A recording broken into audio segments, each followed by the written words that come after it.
Hold the fucking phone, PewDiePie. Don't even bother making a video. Shut the fuck up, IGN. The real Sonic review is here. Yo guys, it's Sonic Fan 2001, and welcome to the best Sonic review ever. If you've been living under a rock for the past 2 decades, then you probably weren't aware that the last 2 decades worth of Sonic games were absolute dog shit.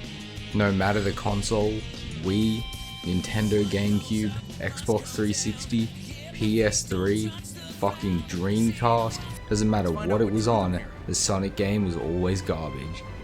But somehow, someway, Sega has triumphed, and Sonic Frontiers, this shit is actually really good. Yeah, I can't fucking believe it either. Sonic Frontiers opens with a bang. Right out of the gate, it hits you with the nostalgic Sega music, followed by one of the best opening levels in Sonic history.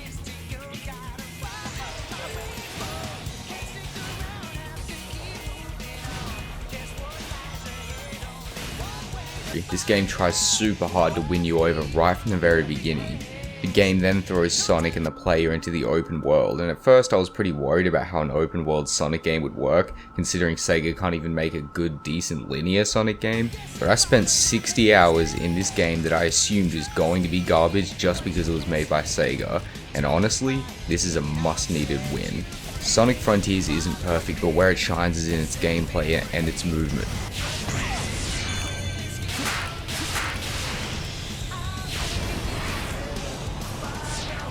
Controlling Sonic has never felt so fluid and satisfying. You can sprint at high speeds, grind on rails, jump through hoops. Sonic zips around the environment at breakneck speeds.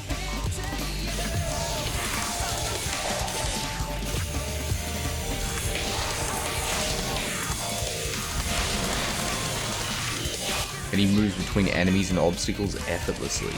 This is a great game and a must-needed win for Sega, like I said, but it still has many flaws. But it does have spurts of genius sprinkled throughout.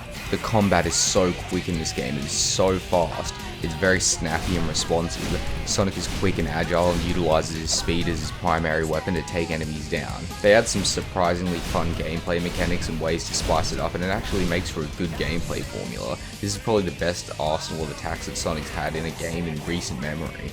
You collect rings and become more powerful in typical Sonic fashion, but the rings actually do something this time. Once you get enough of them, you can turn super speed. Clearly a huge focus was on trying to perfect the way that Sonic moves and interacts with the environment, because it works really well here.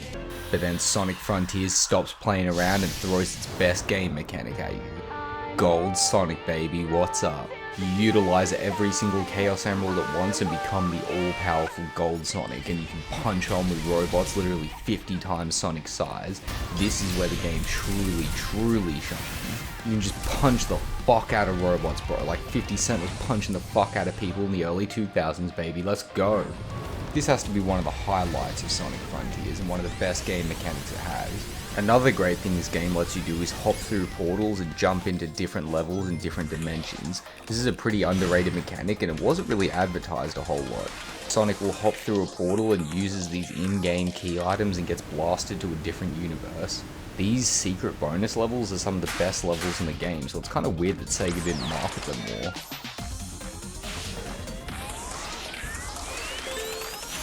There's even a dimension you can get into where you can go fishing with Big the Cat. Big the Cat, ladies and gentlemen. You can go fishing with Big the Cat. Let's fucking go. This game's a 10 out of 10. The graphics are pretty 50-50. Sometimes they look really good and sometimes they just look really less than stellar. But Sonic Frontiers is at its best, where Sonic is just cruising through the breeze and you can just see the wind blowing through the grass and you're just zipping through the environment at high speeds without touching anything. This is where the game truly shines. The story is the weakest aspect of the game, and look, Sonic games are not Shakespeare. Nobody on fucking planet Earth is playing Sonic for the story, believe me. With all that being said, the story is not really perfect here either.